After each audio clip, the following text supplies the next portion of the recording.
السلام عليكم ورحمة الله وبركاته حبايبي أبطال تالتة إعدادي في كل حتة في مصر. أخباركم عاملين إيه؟ يا رب تكونوا بخير. النهاردة إن شاء الله هنقول مع بعض أهم الأسئلة المتوقعة في امتحان الشهادة الإعدادية الخاص باللغة الإنجليزية، وهنفصل مع بعض كل نقطة موجودة في الامتحان وبتيجي إزاي وأهم النقاط الرئيسية اللي موجودة فيها. فأول سؤال معايا هو سؤال اللي تشوز. سؤال اللي تشوز بيبقى عبارة عن 4 نقط، كل نقطة عليها نص درجة. السؤال ده بيبقى عبارة عن إيه؟ بيبقى متقسم 4 أجزاء. سؤال بيجي من الديفينيشنز اللي هي التعريفات، سؤال بيجي من المينينج اللي هو المعنى، وسؤال بيجي من البريفكس والسفكس اللي هي البادئة واللاحقة، سؤال بيجي من السينونيم والأنتونيم.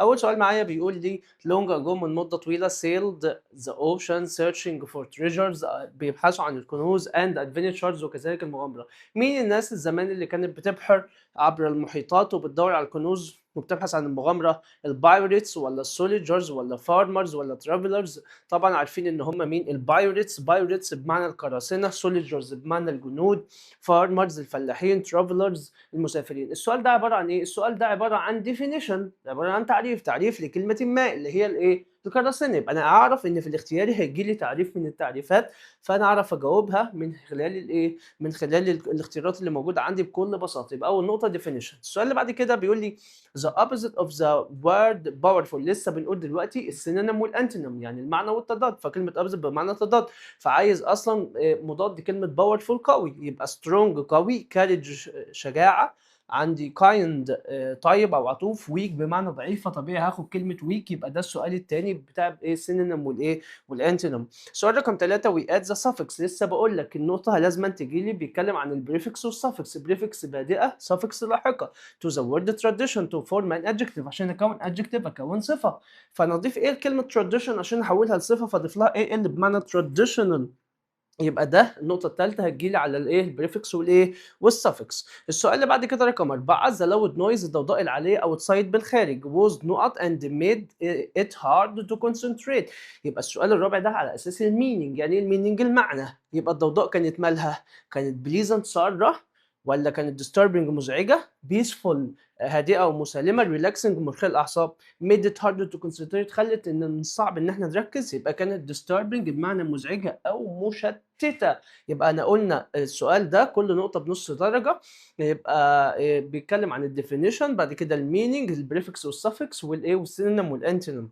النقطة اللي بعد كده سؤال ايه؟ أكمل. وبنقول للطلبة لما يجي لك السؤال بتاع أكمل، النقطة اللي ما تعرفهاش سيبها لحد ما يحل اللي بعدها، لحد ما يبقى لك اختيارات في الآخر وتختار ما بينها. ليه؟ لأن النقطة لو أنا حليتها غلط السؤال كله ممكن يبقى غلط. فأول حاجة معايا نبدأ نقرأ الإيه؟ الاختيارات اللي مديها لي فوق. كلمة continents بمعنى قارات، عندي countries بمعنى دول، athletes بمعنى رياضيين، event حدث، sports رياضة. يبقى قلنا continents بمعنى إيه؟ بمعنى قارات، ها countries بمعنى دول، athletes إيه؟ رياضيين. جميل. عندي ايفنت بمعنى ايه؟ بمعنى حدث. سبورتس بمعنى ايه؟ بمعنى رياضات. جميل. بيقول لي ذا اولمبيك جيمز، الالعاب الاولمبيه، ذا موست فيموس سبورت، اشهر رياضه موجوده نقط ان ذا وورلد. يبقى اشهر ايه؟ عباره سبورت ايه؟ يبقى كلمه سبورت هنا عباره عن صفه بمعنى رياضي، يبقى انا محتاج ايه؟ اسم. يبقى ناخد كلمه ايفنت، اكبر حدث ايه؟ حدث رياضي. اخترنا كلمه حدث. in the world today they are held. كلمه held hold بمعنى يقيم، held اقيم، are held every 4 years، تقام كل 4 سنوات in different countries في دول مختلفه. from more than 200 nation، أكثر من 200 أمة come together. كلمة nation بمعنى إيه؟ بمعنى أمة. come together بيتجمعوا مع بعض to compete. هو مين اللي بيجي من 200 دولة؟ continents قارات، countries دول، ولا athletes؟ يبقى أنا عندي أصلا كلمة دول فما ينفعش، فنقول إيه؟ اللي هي athletes. مين كلمة athletes دي؟ بمعنى الرياضيين. from more than 200 nation come together بيتجمعوا to compete in many عشان يتنافسوا such as football زي كرة القدم وswimming. يبقى ايه؟ بيتنافسوا ايه؟ دي اسمها رياضات. رياضات بمعنى ايه؟ سبورتس بمعنى رياضات، زي الفوتبول كرة القدم، سويمنج السباحة، اثليتكس العاب القوة، اند جيمناستكس والجمباز. ذا اولمبيك فلاج العلم الاولمبي with its 5 rings بحلقاته الخمسة represent بيمثل ذا 5 ايه؟ 5 continents ولا 5 countries؟ اكيد طبعا بيمثل ال 5 ايه؟ 5 continents اللي هم الخمس ايه؟ الخمس قارات.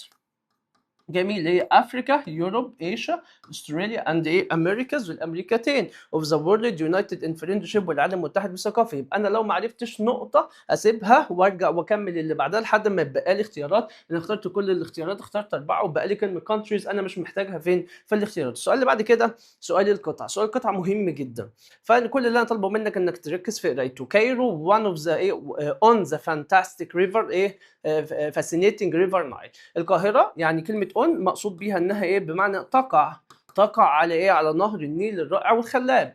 اذا amazing city هي مدينة رائعة of great wonders بها عجائب رائعة. يقول لك the Arabs العرب founded it. كلمة found فعل بمعنى يؤسس.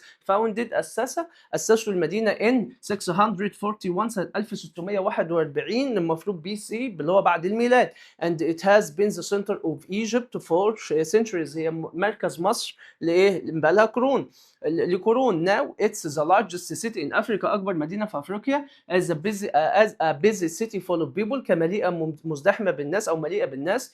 with an exciting إيه mixture خليط إيه of ancient. نركز مهمة جدا ancient and modern ما بين الإيه القديم والحديث. يقول لك in the city في المدينة there are many big mosques. كلمة mosques بمعنى إيه؟ بمعنى مساجد. يوجد الايه الكثير من المساجد. and churches برضك بمعنى ايه؟ بمعنى كنائس. يبقى mosques مساجد، churches بمعنى ايه؟ بمعنى كنائس. you can visit the Egyptian museum. تقدر تزور المتحف المصري to see wonderful treasures عشان تشوف الايه كنوز الرائعة of توت عنخ آمون. يقول لك outside كايرو خارج القاهرة there are sphinx. يوجد أبو الهول the sphinx and the pyramids والأهرامات. خارج المتحف يقول لك one of the seven wonders أحد عجائب الإيه العالم القديم of the world. tourists like to have a special Egyptian food. يقول لك السياح بيحبوا يتناولوا الطعام المصري like كباب زي الكباب. they usually finish off their meals. بينتهوا من تناول وجباتهم with some delicious sweet coffee. بيخلصوا الوجبه بتاعتهم بانهم يتناولوا ايه قهوه لذيذه او قهوه حلو مذاقها حلو. in بيرو خلصنا في القاهره وانتقلنا لايه لدوله بيرو.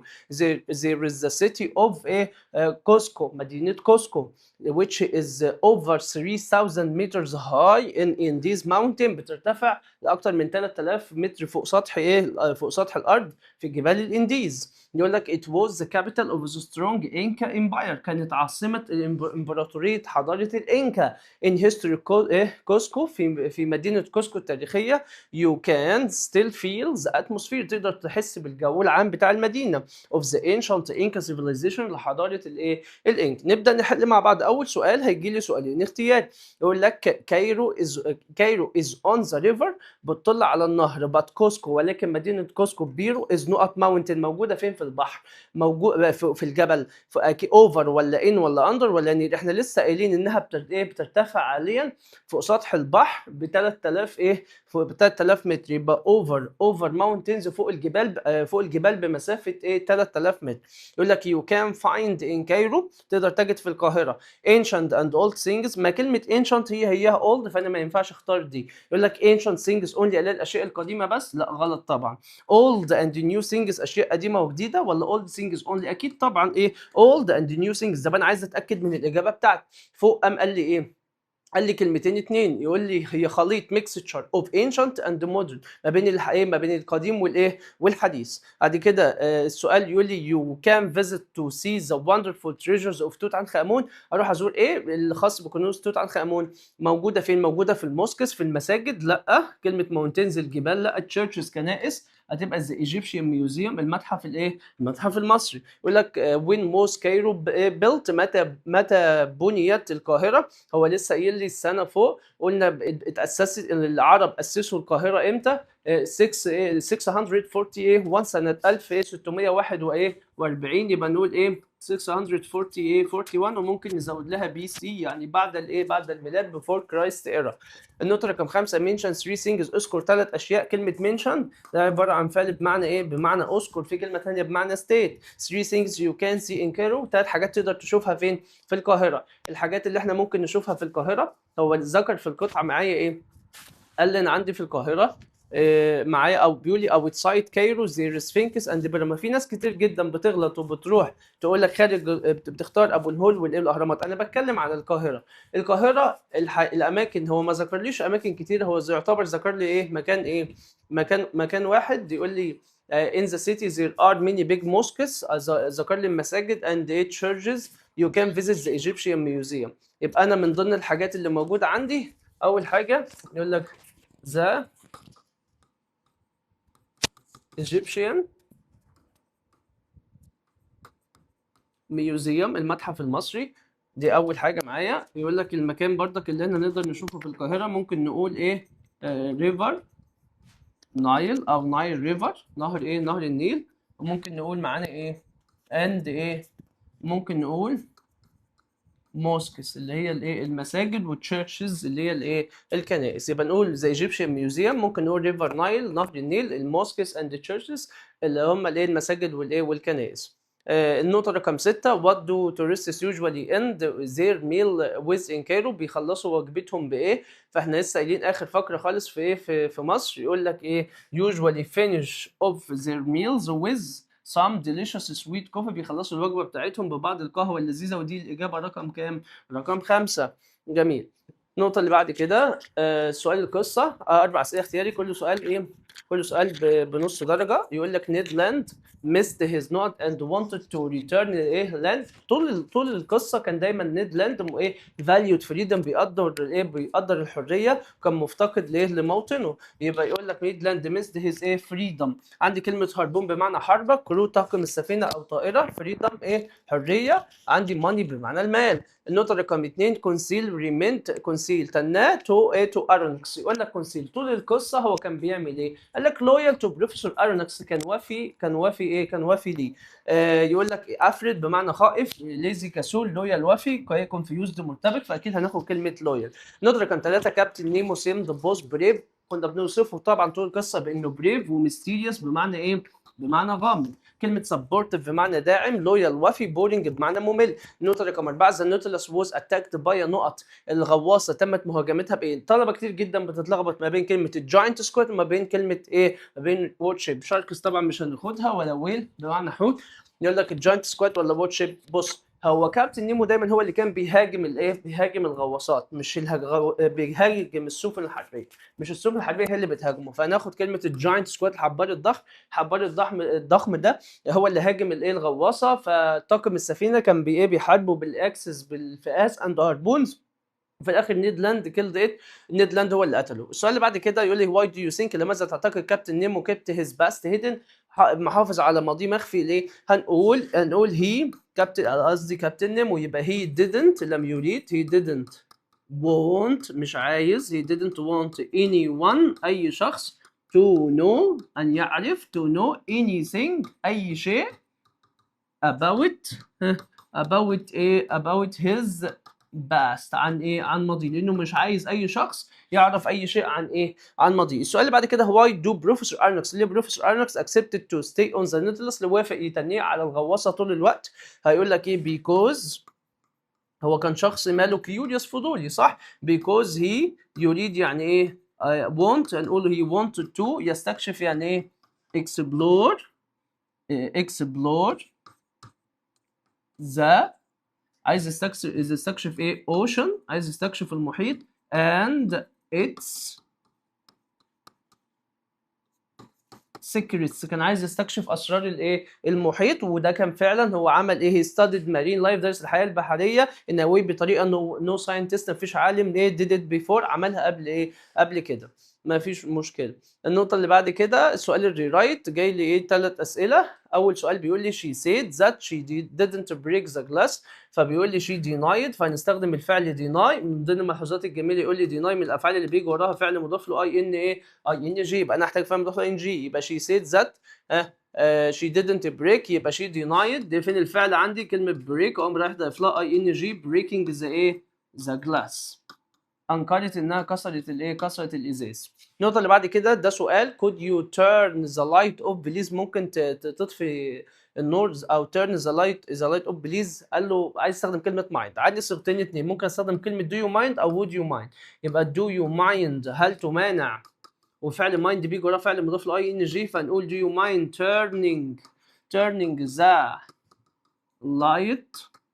the light off. هل تمانع غلق الايه النور، وبعد كده كلمة ايه؟ كلمة بليز من فضلك، ونحط علامة استفهام. نقطة بعد كده before going جاي وراها فعل مضاف لان جي، عشان احنا قايلين قبل كده في حالة عدم وجود فعل يضاف لفعل ان جي.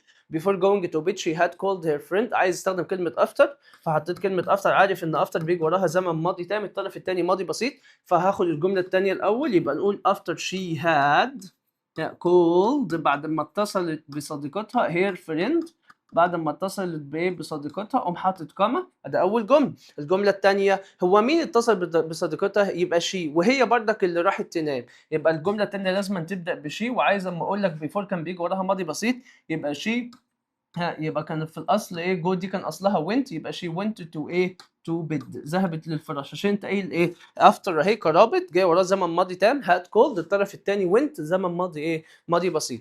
السؤال كومبليت اكمل، صح او صح الخطا. يقول لي I met مستر علي whose is my teacher. whose بتعبر عن ملكيه، بيجي قبلها اسم وبعدها اسم، فمستر علي ده عقل، فعود عليه بالضمير ايه؟ الضمير هو is my teacher، يبقى المدرس بتاعي. my father doesn't used to like tea when he was young، عندما كان صغيرا، يبقى دي بتعبر عن العاده في الماضي. العاده في الماضي لما اجي انفيها بكلمه ايه؟ مش ب doesn't، انفيها ب didn't use ايه to، مرجع الفعل فين؟ في المصدر. طب افرض ان هو جابها لي في الامتحان من نقط اللي كانت جابها لي used وحطيت لي قبلها نقط، ما ينفعش استخدم didn't، بنستخدم كلمه ايه؟ كلمه never. النقطة اللي بعد كده رقم 3، أميرة studied as soon as she not have إيه؟ have lunch. يبقى أنا عندي as soon as بيجي وراها زمن ماضي إيه؟ زمن ماضي تام. يبقى وبعد الطرف الثاني ماضي بسيط. فناس كتير بتتلخبط في الفعل have. أنا عندي الماضي التام بيكون من إيه؟ بيكون من had، ومفروض التصريف الثالث ده فين الفعل الأساسي اللي خليه تصريف ثالث؟ هو الفعل have. التصريف الثالث من have يبقى had، فنقول had يا أستاذ had أيوه يا عم، عشان أنت بتجيب التصريف الثالث من إيه؟ من had. السؤال اللي بعد كده سؤال الديالوج. احمد suggested going to the theater، بيقترح الذهاب للمسرح. his brother سمير likes his idea، حب الفكره. فيقول لك how will we spend the weekend، هنقضي الاجازه ازاي؟ سأله سؤال قال له اوكي but، رد عليه قال له I will pay don't worry، يبقى هيقترح عليه ان احنا نذهب. ده عرفتها من العنوان. يبقى ده سؤال بستخدم ايه الاقتراح؟ مستخدم كلمه what about او how about او why don't we، لما لا. يبقى what about ماذا عن الذهاب، وات اباوت يذهب يعني ايه؟ جو، ونقوم رايحين ضايفين لها اي ان جي. وات اباوت جوينج تو ايه؟ المسرح يعني ايه؟ ثياتر. جميل، حلو قوي، تحط علامه استفهام. في سؤال تاني ممكن نقوله، نقول واي، لما لا، واي دونت ايه؟ واي دونت وي، وراه الفعل في المصدر، واي دونت وي جو تو ايه؟ ثياتر، ليه ما نروحش للايه؟ للمسرح، واحط علامه استفهام. ده صح وده صح. قال له اوكي بات ونقط، قال له اي ويل باي، انا اللي هدفع. ما دام انا اللي هدفع يبقى يقول له في تناقض، يبقى هو معاه فلوس ولا معهوش فلوس؟ يبقى معهوش فلوس. بات انا يعني اي لا امتلك، يبقى I don't have عشان زمانها مضارع. I don't have any money، او ايه؟ I don't have enough ايه؟ enough money، ما معيش مال كافي. قال له انا اللي هدفع. قال له but the theater tickets، تذاكر المسرح have become very expensive، بقت غاليه جدا. ساله سؤال قال له I have got ايه 40 ايه pounds، معايا 40 جنيه. يبقى بساله عن كميه المال، بس عن الكميه. نفس الايه؟ السؤال بتاع السعر بالظبط، زي how much ايه؟ يجي وراها الاسم طبعا. how much money do you have او have you got، الاثنين صح. how much money do you have، كمية المال اللي بتمتلكها، او ايه how much money do ايه have you got. قال له I have got 40 باوند، معايا 40 جنيه. 40 جنيه that is not enough، ده مش كافي. قال له I think نقط. قال له father ابويا I don't think he will give me any، اعتقد ان ابويا هيديني حاجة. فانصحه اقوم اقول له you ايه you should ياخذ يعني ايه؟ take. هنا take بمعنى ايه؟ ياخذ. you should take some money from، من مين؟ your ايه؟ من your father، من ابوك. تاخد بعض الايه؟ المال من ابوك. او you should ask your father for money، تطلب من ابوك فلوس. قال له father I don't think he will give me any، لا اعتقد ان هو يديني. قال له no problem، لا مشكله. let it be later، قال له بعدين، نروح بعدين. قال له we can go to the club، زين نقدر نروح للنادي. هنقول له فكره جيده، يبقى that is a good ايه idea، هذه فكرة ايه؟ فكرة جيدة. بعد كده سؤال الباراجراف طلب مني 110 كلمة. the importance of teamwork، أهمية العمل الجماعي. لما بنيجي نتكلم عن أي باراجراف في الدنيا لازم بيبقى عندي أول نقطة معايا بنسميها الايه؟ بنسميها التوبيك. التوبيك ايه؟ sentence. يبقى ده شرح الباراجراف. التوبيك ايه؟ التوبيك sentence اسمها الايه؟ اسمها الجملة الايه؟ الرئيسية. الجملة الرئيسية. الجملة الرئيسية دي بيبقى موجود جواها حاجة اسمها المين ايديا. يعني انا بجيب له اول ما ببدأ في كتابة الباراجراف بجيب له مين ايديا اللي هي الفكرة الايه؟ الرئيسية. يبقى انا جبت الفكرة الرئيسية. تاني نقطة بتيجي معايا موجودة في الباراجراف، بروح اجيب له جمل. ايه الجمل دي؟ بنسميها السبورتنج sentences. يعني supporting sentences بنقول عليها ايه؟ الجمل الايه؟ الجمل الداعمة. هي انا الجمل الداعمة دي انا بجيبها ليه؟ عشان تدعم الجملة الرئيسية. هي بتبقى عبارة عن ايه؟ اول نقطة بنقول عليها ايه؟ details، بتبقى عبارة عن تفاصيل او facts، حقائق. ماشي. عندي كلمة ايه؟ statistics، عبارة عن احصاءات.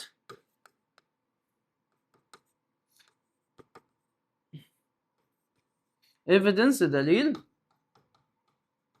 example، أمثلة. فده بنقول إيه؟ تفاصيل، حقائق، إحصاء، دليل، مثال. دول بجيب الخمسة دول عبارة عن إيه؟ الخمسة دول بس بستخدمهم عشان خاطر اسبورت. يعني ايه كلمه سبورت؟ سبورت يعني بدعم الايه؟ المين ايديا اللي هي الفكره الايه؟ الفكره الرئيسيه. يبقى انا اول جمله معايا اسمها التوبكس. انا جبت جمله عامه شامله بتتكلم عن الموضوع ايه لسه في بدايته. جبت فكره الموضوع نفسها. بعد كده الجمل اللي وراها بجيب جمل تدعمها، بتبقى عباره عن ايه؟ تفصيل عن الموضوع، او حقيقه بتتكلم عن الموضوع، احصاء يعني نسبه او ايه؟ او رقم، ايفيدنس بمعنى دليل، اكزامبل بمعنى ايه؟ مثال. كل الجمل اللي انا بجيبها بعد كده دي سبورت بتدعم مين؟ بتدعم المين ايه؟ المين ايديا، الفكره الرئيسيه. وفي الاخر النقطه رقم 3 بقوم رايح جايب ايه؟ حاجه اسمها concluding sentence. يعني ايه concluding sentence؟ بنسميها اللي هي الخاتمه. جمله ايه؟ جمله خاتمه. الجمله الخاتمه دي بعمل فيها ايه؟ بعمل حاجه اسمها emphasize. يعني كلمة emphasize بيؤكد. وعندي كلمة اسمها restate. يعني ايه restate؟ restate بمعنى يعيد صياغة، بعيد صياغة. أو إن أنا أعمل إيه؟ summarize، إن أنا بلخص. يبقى أنا لحظة، أنا عندي دلوقتي emphasize بأكد وبعيد صياغة وسمرايز. ده أنا بأكد على الإيه؟ بأكد على المين ايديا اللي هي أول جملة خالص. ده بتعيد صياغة الإيه؟ المين ايديا اللي هي أول جملة. بلخص الإيه؟ اللي هو البادي، اللي هو جسم المقال، اللي هي supporting sentences. يعني ايه يعني ايه باكد عليها؟ يعني انا برجع او بعيد صياغتها، بجيب الجمله الاولانيه المين ايديا وارجع اعيد صياغتها، ولكن بطريقه ايه؟ مختلفه، باستخدام كلمات مختلفه. يبقى انا عندي من الاول تاني بجيب اول جمله اسمها الجمله الرئيسيه، بيبقى موجود جواها الفكره الرئيسيه. بروح اجيب جمل داعمه بتبقى عباره عن تفاصيل وحقائق واحصاءات وادله وامثله. ليه الخطوات دي بستخدمها؟ عشان تدعم الجمله الرئيسيه. كل نقطه من النقط اللي احنا حاطينها دي بتساعدك انك تروح تجيب جمله منفصله، بحيث انك ما تدخلش المواضيع في بعضها، او انك ما تاخدش تنيك تاخد القطعه زي ما هي تنقلها في الامتحان. لو خدت القطعه زي ما هي نقلتها في الامتحان ده غلط. النقطه اللي بعد كده concluding sentence، الجمله الخاتمه. باخد الجمله الاولانيه ارجع اعيد صياغتها تاني في الايه؟ في اخر جمله الباراجراف، ايه؟ بحيث ان انا ايه؟ ااكد على الفكره او اعيد صياغتها او الخص الايه؟ الخص جسم الايه؟ المقال. وده بنسميه شرح الباراجراف. بيتكون من 3 نقط: توبيك سنتنس، supporting sentences، concluding ايه؟ sentences. وبكده نكون شرحنا اهم نقط ايه؟ او شكل الامتحان. اشوفكم على خير ان شاء الله، وكل سنه وانتم طيبين.